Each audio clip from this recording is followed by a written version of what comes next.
آپ اگر غور کریں محفل میلاد کرانے والے بھی، آنے والے بھی، جانے والے بھی، شریک ہونے والے، تو اس طرح کا ماحول نہ بنائے جس طرح کوئی قوم کوئی تہوار بناتی ہے تو بس ٹھیک ہے، اس کو کوئی معمولی بات نہ سمجھے، یہ حضور کا میلاد ہے۔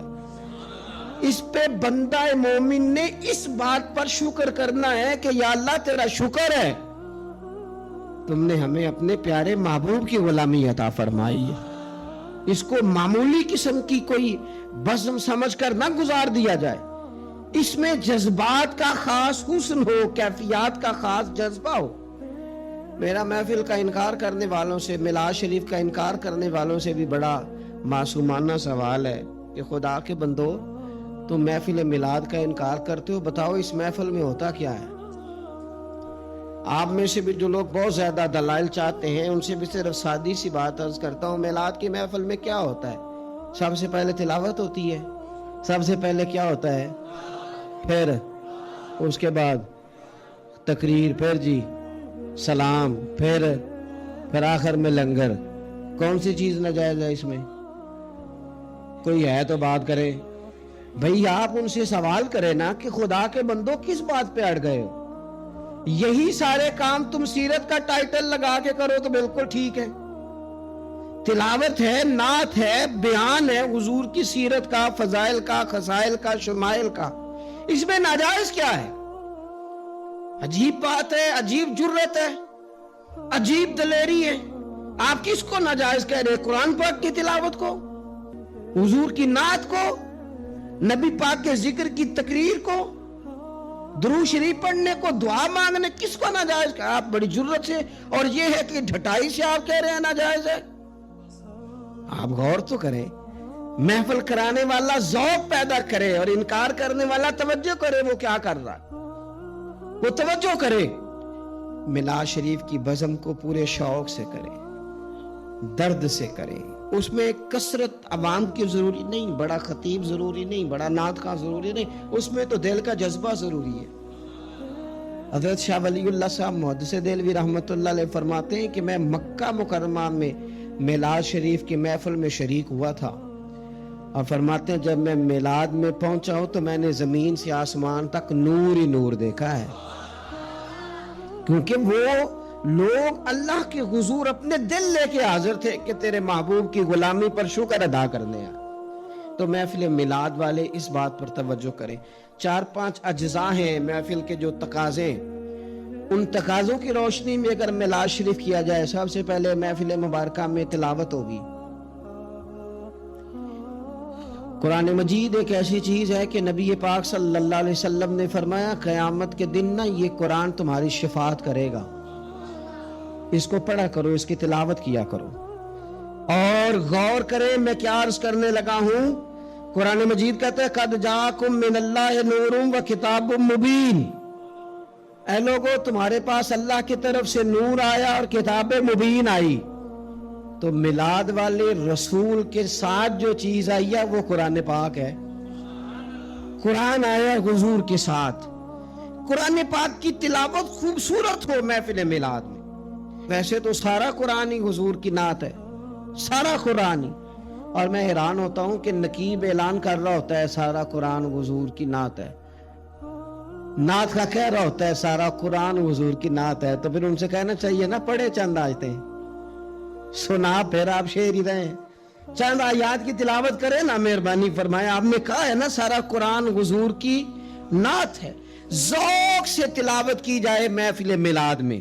سارا قرآن ہی حضور کی نعت ہے، پر جن میں ذرا خاص وضاحت کے ساتھ حضور کا علم شریف ہے، فضائل ہیں، خصائل ہیں، شانیں ہیں، جن آیات میں چہرہ والضحیٰ کا ذکر ہے، زلف واللیل کا ذکر ہے، سینہ علم نشرح کا ذکر ہے، حضور علیہ السلام کی نظر مازاق کا ذکر ہے، جس میں رسول پاک کے علم مبارک کا ذکر ہے، جس میں حضور کی رحمت کے تذکرے ہیں، یہ آیات تلاوت کی جائیں اور اچھا قاری تلاوت کرے، اور پھر تلاوت کر کے ان کا ترجمہ بالکل سادہ ترجمہ ایک قوم تک پہنچا دیا جائے، تو محفل میلاد میں یہ خوبصورت خدمت ہوگی۔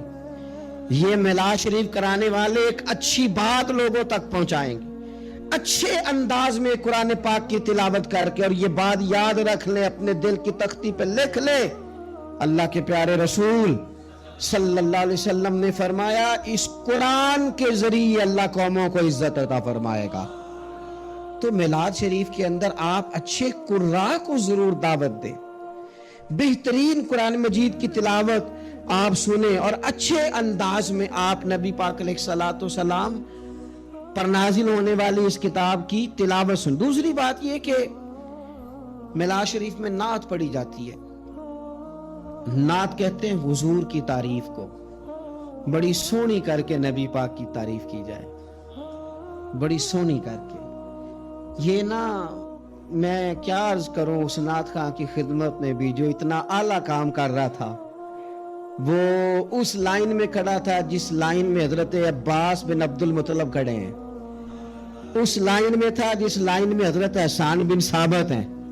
اس صف کا نمائندہ ہو کہ کہاں اپنے آپ کو کمزور کر بیٹھا ہے، 20,000 پہ 25,000 پہ، اتنا اعزاز والا کام، اور کہاں اپنے آپ کو گرا لیا اس نے، یہاں تک لے آیا اپنے آپ کو۔ نعت شریف تو جذبات تھے بندہ مومن کے، اور نعت کے لیے مشہور آدمی کی ضرورت نہیں، ذوق اور شوق کی ضرورت ہے۔ علاقے کے آپ بچوں کو کہیں وہ حضور کی نعت شریف پڑھیں، نبی پاک کا تذکرہ کریں، سونا کر کے حضور کا ذکر کریں۔ آپ کو پتہ ہے حضرت عباس رضی اللہ تعالیٰ عنہ نے عرض کی یا رسول اللہ آپ کی نعت پڑھنا چاہتا ہوں، آپ کا قصیدہ لکھا ہے، تعریف لکھی ہے، پڑھنا چاہتا ہوں، پڑھوں؟ تو نبی کریم علیہ السلام سادہ بھی کہہ سکتے تھے پڑھ دو، لیکن حضور نے پتہ کیا فرمایا؟ یا رسول اللہ آپ کی تعریف لکھی ہے، پڑھوں؟ تو حضور نے فرمایا پڑھیے، اللہ آپ کے دانتوں کو سلامت رکھے۔ اتنا اعزاز نعت کا، اتنا اجر حضور کی نعت کا۔ حضرت حسان بن ثابت رضی اللہ تعالیٰ عنہ جو نعت پڑھتے تھے تو وہ نعت کیا تھی؟ کافر معاذ اللہ جو نبی پاک علیہ السلام پر اعتراضات کرتے تھے نا، حضرت حسان بن ثابت شعروں میں ان کا جواب دیتے تھے۔ حضرت حسان بن ثابت جب نعت پڑھتے تھے، او نعت کا تو اپنا احساس تو پہچان یار، تو اپنی عظمت کو تو سمجھ، تیرا درجہ کیا ہے۔ جب حضرت حسان نعت پڑھتے تھے تو رسول پاک ہاتھ اٹھا کے دعا مانگتے تھے، اے اللہ روح القدس کے ذریعے، اے اللہ جبریل امین کے ذریعے میرے حسان کی مدد فرما۔ حضور ان کی مدد کی دعا کرتے تھے کیونکہ وہ حضور کی تعریف کر رہے ہیں۔ تو آپ دیکھیں یہ اعزاز کتنا بڑا ہے، یہ مرتبہ کتنا بڑا ہے۔ بنو نجار بہت اعلیٰ قبیلہ تھا مدینہ منورہ کا۔ کاش میرے بیٹے حضور کی نعت پڑھنے لگے، کاش آپ کے بیٹے حضور کی نعت پڑھنے لگے، کاش ہماری بیٹیوں کی زبانوں پر نبی پاک کے ترانے جاری ہو جائیں، کاش یہ سلیقے سے، یہ باوضو ہو کر، یہ طہارت کے ساتھ اپنے محبوب کریم علیہ الصلوۃ والسلام کے نعت خواں بن جائے۔ اس باپ کے مقدر جاگ گئے جس کی اولاد حضور کے تذکرے کرنے والی بن گئی، وہ بڑے منصب پر فائز ہو گیا جس کے بچے نبی پاک کی مدح خوانی کرنے لگے، ثنا خوانی کرنے لگے۔ بنو نجار قبیلے کی بچیاں حضور مدینے آئے تو دف بجاتی، وہ ننھی بچیاں جو بیٹھ کر وہاں دف بجاتی تھی، رسول پاک کی جانب اشارے کر کے گاتی تھی کہ ہم ہیں بچیاں نجار کے عالی گھرانے کی، خوشی ہے آمنہ کے لال کے تشریف لانے کی، ہمیں خوشی ہے آمنہ کے لال کے تشریف لانے کی۔ وہ نا حضور کا ذکر کرتی ہیں، نبی کریم علیہ السلام کی تعریف کرتی ہیں تو حضور ان کے پاس سے گزرے۔ تو ابو داؤد شریف میں جو حدیث کے لفظ ہیں بڑے کمال ہیں، بڑے میٹھے ہیں، ان میں جو رعنائی اور حسن کے جو جذبے ہیں اور جو ان بچیوں کے لیے اعزاز ہے اور نعت خواں کے لیے جو خوشخبری ہے وہ سمجھنے والی ہے۔ وہ بچیاں حضور کی تعریفیں کر رہی تھی، وہ کہہ رہی تھی ہم بنو نجار کی قبیلے کی اعلیٰ بچیاں ہیں، ہمارے مقدر دیکھو، ہمارے پڑوسی کون بنے ہیں؟ مدینے والے مصطفیٰ کریم علیہ السلام۔ اس لیے خوش ہیں کہ حضور ہمارے پڑوسی بن گئے، مدینے آ گئے، حضور ان کے قریب سے گزرے۔ تو ایک جملہ میٹھا، ٹھنڈا، پیارا، حسین ایک جملہ حدیث میں ملتا ہے، حضور نے کہا، نبی کریم ان کے قریب سے گزرے تو ان بیٹیوں کی طرف پلٹ کر دیکھ کر حضور فرمانے لگے میرا رب جانتا ہے کہ مجھے بھی تم سے بڑی ہی محبت ہے. ہن میں اپنی حیاتی تو قربان نہ جاواں، ویکھو محمد محمد پکیندے گزر گئی. اللہ جانتا ہے کہ مجھے بھی تم سے بڑی محبت. تو یہ نعت خوانی، نعت پڑھنا، نعت سننا، یہ تو بڑا اعزاز کا کام، یہ تو بڑی فضیلت کا کام ہے. پر اس کے بعد باری آتی ہے بیان کی. واعظ و نصیحت کے لیے بہت زیادہ جوش خطابت کی ضرورت نہیں ہوتی. نبی پاک صلی اللہ تعالی علیہ وسلم کے سیرت کے سوانے کے کچھ مطالعہ کی ضرورت ہوتی. اگر ہم اپنی مسجد کے خطیب کے پاس ہی وقت پہ چلے جائیں نا جمعہ پڑھنے، تو امید ہے کہ وہ ایک آیت کا ترجمہ تو کریں گے ہی، چند احادیث مبارکہ تو ہمیں سنائیں گے. آپ کسی کے پاس بیٹھ جائیں، اس کا خطابت میں بڑا نام ہونا ضروری نہیں، اس کا حضور کا غلام ہونا ضروری ہے. ایسے خطباء کو دعوت دیں جو اہل سنت کے مسلمات کی روشنی میں کتاب و سنت کا نچوڑ لا کے آپ کو وہ بیان کریں اور آپ کو سنائیں. نبی پاک علیہ السلام کی سیرت اگر بیان کی جاتی، حضور کے فضائل، خصائل، شمائل، تعریفیں اگر کی جاتی، ہماری اولادوں کے دلوں میں حضور کی محبت پیدا ہوتی. اور میرا یقین ہے کہ جس دن ہم قوم کو حضور کی سیرت سنانے میں کامیاب ہو گئے نا، اس قوم کو جینے کا سلیقہ آ جائے گا، انہیں زندگی گزارنے کے ڈھب نصیب ہو جائیں گے. انہیں سمجھ آ جائے گی کہ معاشرے کے اور سوسائٹی کے اندر سکون سے، چین سے، وقار سے کس طرح رہا جا سکتا ہے اگر ہم کامیاب ہو جائیں. اس لیے حضور کی سیرت بیان کی جائے، اخلاق عالیہ کا تذکرہ کیا جائے، اوصاف جمیلہ بیان کیے جائے، فضائل، شمائل، سیرت کا ایک باب ایک تقریر میں بیان کیا جائے. اور حضور کے فضائل بیان کرنا کتنا اعزاز کا کام ہے. آپ قرآن پاک پڑھیں نا، رب نے اپنے نبی کے فضائل بیان فرمائے.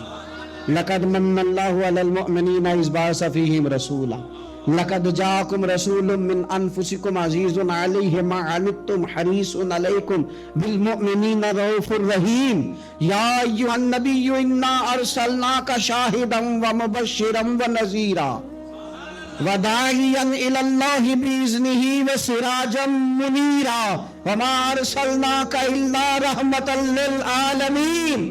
کہاں کہاں رب کریم نے اپنے محبوب کے فضائل بیان کیے.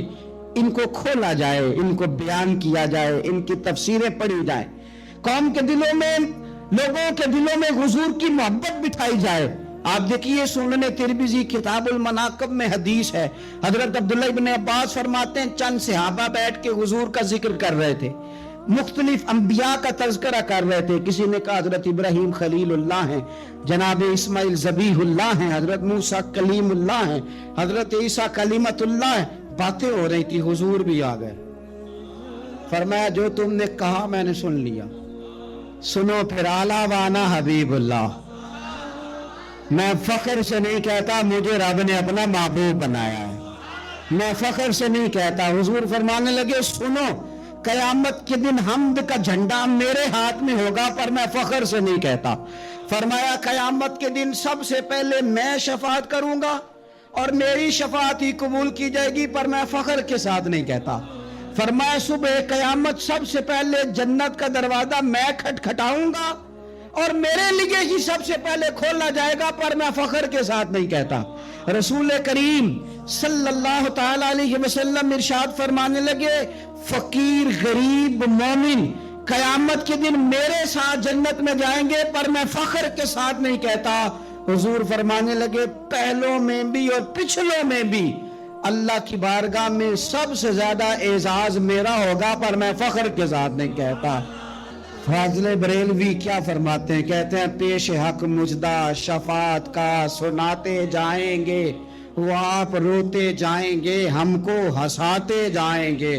باغ جنت میں محمد مسکراتے جائیں گے صلی اللہ تعالی علیہ وسلم. باغ جنت میں محمد مسکراتے جائیں گے، پھول رحمت کے گریں گے، ہم اٹھاتے جائیں گے. اور کیا کسی نے خوب کہا خلد میں ہوگا ہمارا داخلہ اس شان سے ہم یا رسول اللہ کا نعرہ لگاتے جائیں، یا رسول اللہ کا نعرہ لگاتے جائیں. تو حضور نے تو خود اپنے فضائل بیان کیے. لہذا بہترین گفتگو، پھر صلاۃ و سلام ہوگا محفل میں.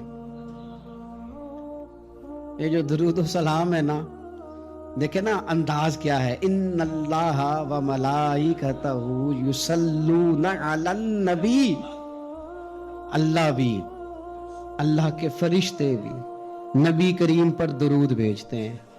یا ایھا الذین آمنو، اے ایمان والو، یعنی اپنے لفظوں میں ترجمہ کر لے، اے میرے نبی کے ماننے والو، صلو علیہ وسلموا تسلیما، تم بھی محبوب پر درود بھیجو اور خوب سلام پڑھو. تم بھی درود بھیجو اور خوب سلام پڑھو.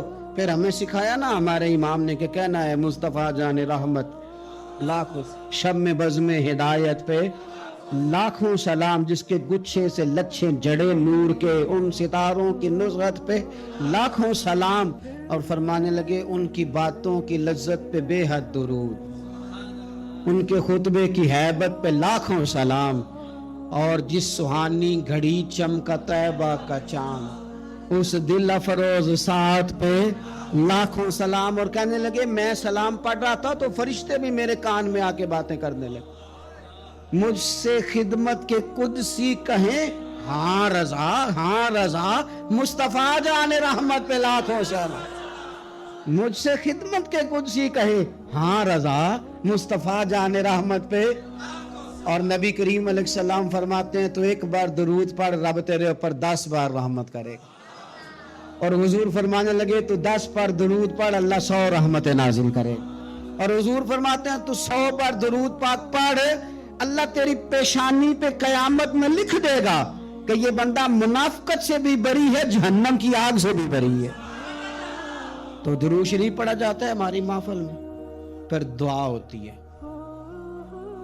اور دعا تو عبادت کا مغز ہے نا، اور دعا تو عین عبادت ہے. اور حضور نے فرمایا جو رب سے مانگے رب راضی ہوتا ہے، جو نہ مانگے ناراض ہوتا ہے. اور دعا کی ترتیب بھی یہی ہے کہ پہلے اللہ کی حمد ہو، پھر حضور پہ درود ہو، پھر اس کے بعد دعا ہو. تو مجھے بتائیں جب محفل پاک میں ہم قرآن پاک پڑھیں گے، نعت پڑھیں گے، کتاب و سنت کی روشنی میں خطاب سنیں گے، حضور پر درود و سلام پڑھ کے ہاتھ اٹھائیں گے، تو وہ تو کریم ہی بڑا ہے. جو مانگیں گے اپنے فضل سے انشاءاللہ عطا فرمائے گا، وہ عطا فرمائے گا. تو یہ مقام ہے، وہ یہاں دعائیں مانگی جائیں اور اللہ اپنے فضل سے قبول کرنے والا ہے. اور اس کے بعد لنگر شریف ہوتا ہے. 2-3 گزارشات ہیں محفلیں کرانے والوں سے اور میلاد پہ لنگر بانٹنے والوں سے. ایک لنگر وہ ہے جو ابا جی کے ختم سے منسوب ہے، یہ میرے ابا جی کے ختم شریف کی روٹی. ایک لنگر وہ ہے بزرگوں کے ختم سے منسوب ہے. ایک وہ ہے جو بیٹے کے عقیقے سے منسوب ہے، ایک بیٹے کے ولیمے سے منسوب ہے. ایک لنگر حضور کے میلاد سے منسوب ہے. آپ نے صحیح بتانا ہے. ابا جی کے ختم کی روٹی بھی کبھی کسی نے چھتوں سے پھینکی ہے شاپروں پہ ڈال کے. دادا جی کے ختم شریف پہ کھانا پکا ہو تو چھت سے پھینک دیتے ہو لفافے میں ڈال. بچے کے عقیقے پہ، ولیمے پہ، تو میلاد پہ کیوں پھینکتے ہو؟ میلاد پہ کیوں پھینکتے ہو؟ کوئی یہ طریقہ ہے؟ آپ کم از کم چلیں بہت سارے مجموعوں کو بہت زیادہ اعزاز کے ساتھ نہ صحیح تو کم از کم یہ کہ آپ بٹھا کے تو کھانا دے دیں، وقار کے ساتھ ہی کھانا کھلا دیں. اور میں اپیل کروں گا محفل کرانے والوں سے، اور مجھے امید ہے خطیب، مشائخ، نعت خواں، قاری، یہ سارے حضرات بھی میری بات سے اتفاق کریں گے. میلاد شریف پہ نا سب کی روٹی ایک جیسی پکا لی جائے. جو غریب کھائے وہی پیر کھائے، جو عام کھائے وہی نعت خواں کھائے، جو سارے کھائیں وہی پیر صاحب، صوفی صاحب، درویش صاحب، خطیب صاحب، مہمان خصوصی صاحب بھی کھائیں. اور یارو کچھ لوگ روز گوشت کھاتے ہیں. کچھ گھر ایسے ہیں کہ اگر چاولوں میں گوشت پڑ بھی جائے نا تو سارے بچوں کو بوٹیاں نہیں ملتی. ان گھروں میں بچے نا گوشت کے لیے لڑتے ہیں کہ میں نے بوٹی کھانی یا میں نے بوٹی کھانی، اور باپ پریشان، غریب، کمزور دور بیٹھ کے دیکھتا ہے کہ میری جیب میں زیادہ پیسے ہوتے تو میں زیادہ گوشت لاتا. ایسا نہ ہو کہ ہم میلاد شریف پہ زیادہ گوشت ڈال کے